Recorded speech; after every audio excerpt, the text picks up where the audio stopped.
Hello guys! So gusto ko sanang mag-vlog outside but it's negative 21 and feels like negative 28. It's so freaking cold. Today I'm gonna share with you why Canada required IELTS. What is IELTS? Is International English Language Test. Bakit ba nila ni-required yan? So, when I got here in Canada way back 2011 and when I'm applying for my papers year 2010, so it's not required for the unskilled people to have IELTS. In my case, I was hired as food counter attendant and most of the requirements is just the certificates, experience, credentials, but no English. So hindi nila yon nire-require before. Bakit dumating sa point na ni-require ng IELTS? Ni-require ang IELTS kasi nagkaroon ng issues ang mga immigrants or mga foreign workers in terms of communicating. Communicating, speaking, listening. So, kasi kapag nagka-problem ka na sa mga bagay na yan, yung means of communication ninyo, yun yung magiging problem. It will cause problem, complaints.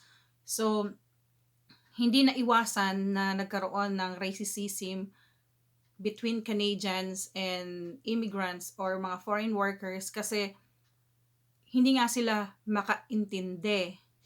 So, hindi lang naman siya sa mga Pilipino or sa lahi natin.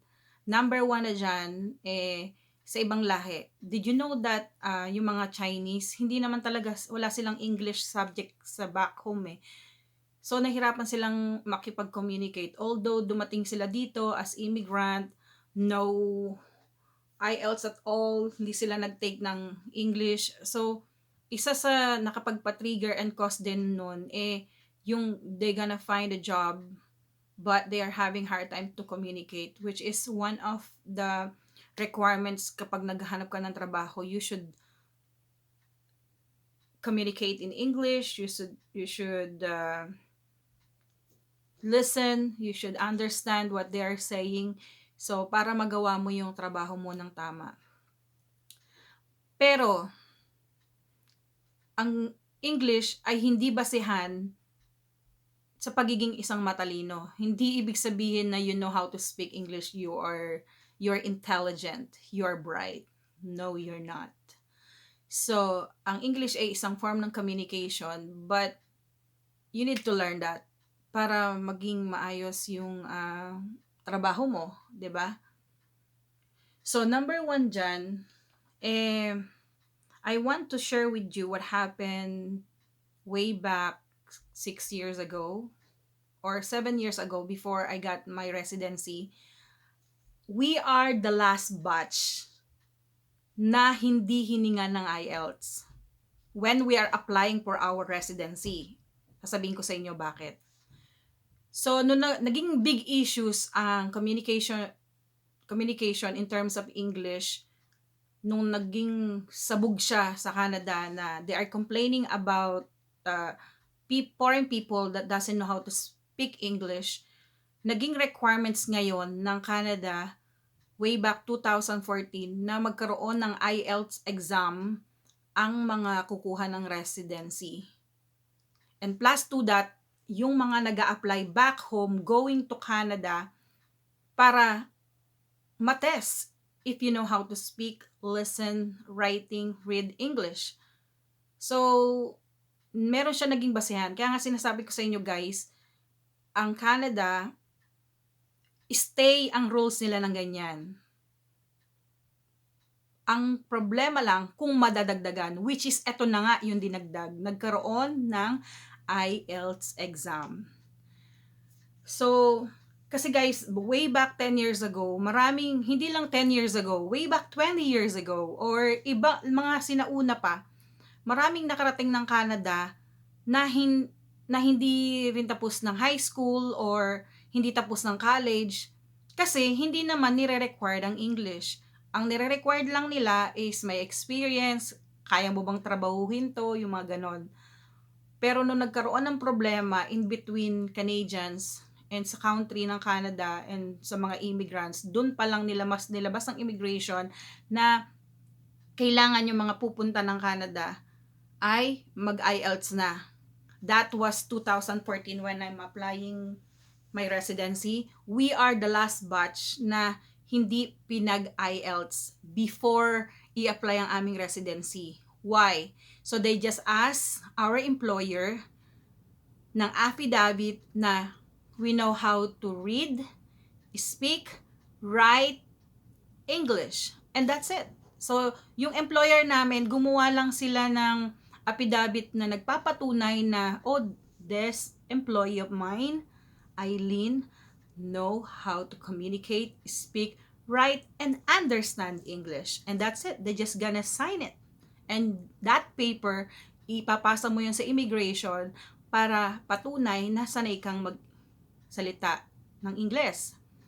So guys, yun kasi ay isang importante sa kanila para magawa mo yung trabaho mo nga ng tama dito. Kasi guys, kung hindi mo naiintindihan ang sinasabi ng sino man nagsasalita ng kanilang langwahe, papaano mo magagawa ng tama yung trabaho mo? 'Di ba? So number 1 is others want to work but they can't communicate well. Yun nga ngayon, kaya nga ni-required na nila ngayon ng English eh.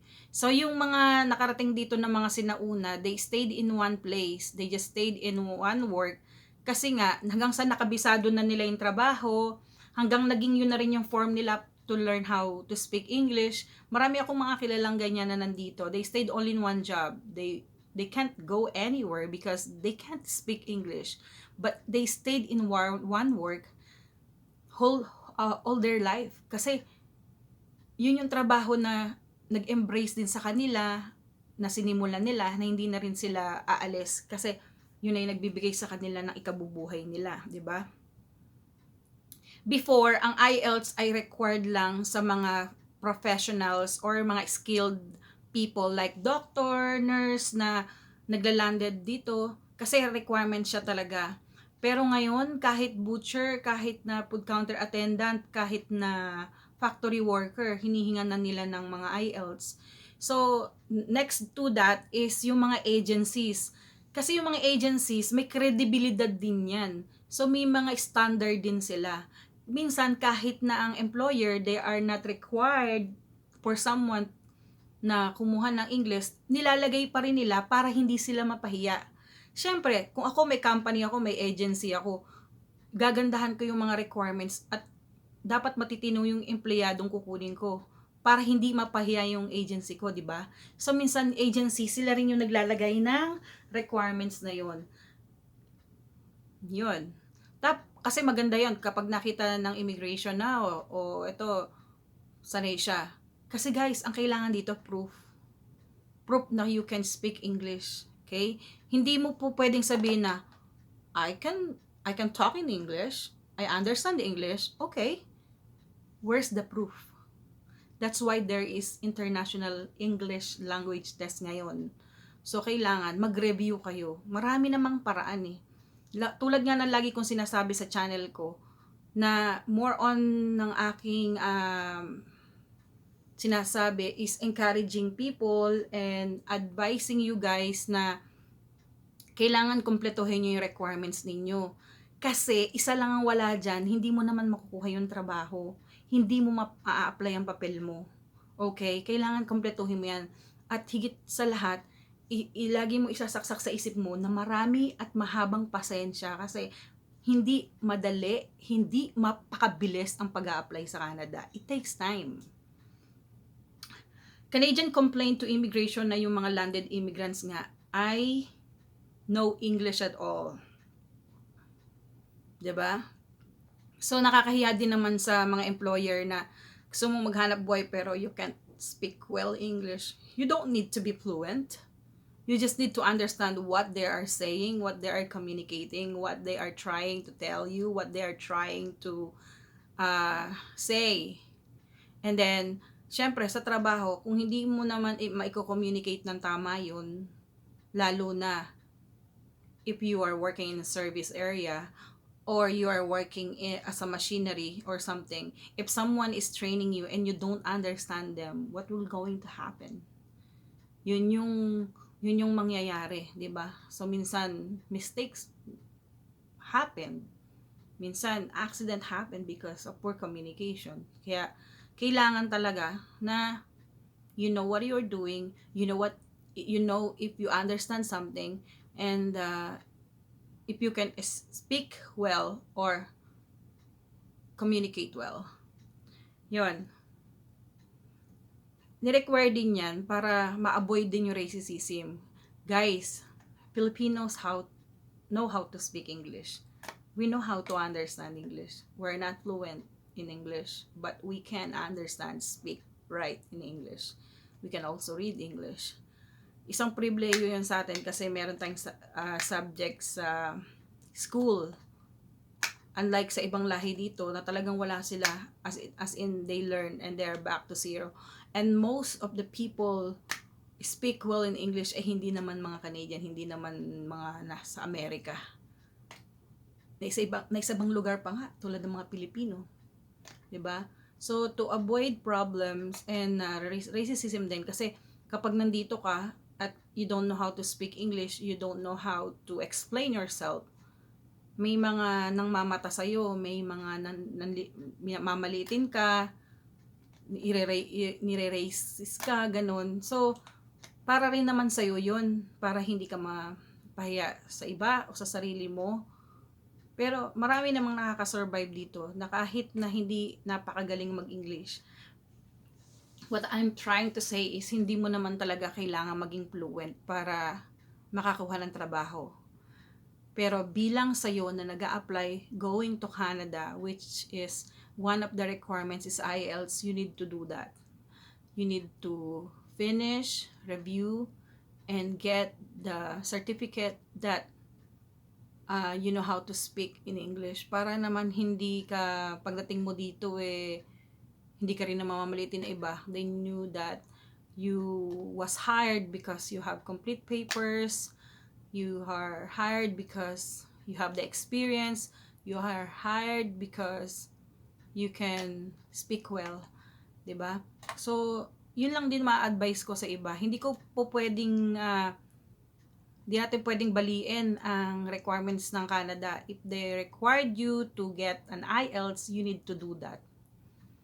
Kung maghahanap ka ng trabahong walang IELTS, you can find one. There are so many programs na sabi walang IELTS, walang ganito, walang ganyan. But the end of the day, kung meron kang IELTS, nilagay mo sa papeles mo, it's one point to impress the immigration that even though you don't have they don't put any requirements on that particular job, meron ka, 'di ba?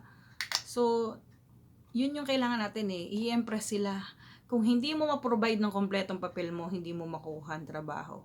Kung ipo-provide mo ang papel mo more than sa hinahanap nila, makukuha mo ang trabaho. So, ano pa yung mas maganda, 'di ba? Minsan gawin mo na kung alam mo naman na yun ang requirements. So, kung magpipilitan ng iba na ayaw nilang kumuha ng IELTS, mahal, mahirap, so yan ay mga dahilan lang. Pero kung gusto mo talaga, may paraan. Kung ayaw mo, kung ano man ang dahilan mo. Pero good luck sa inyo guys, sa mga kumuha ng IELTS. So, have a good life here in Canada. So, I wish smooth na process ng papers nyo para makarating dito. So, have a great day. Yun lang na ma-advise ko sa inyo. Yun lang ang masasabi ko. So, bye!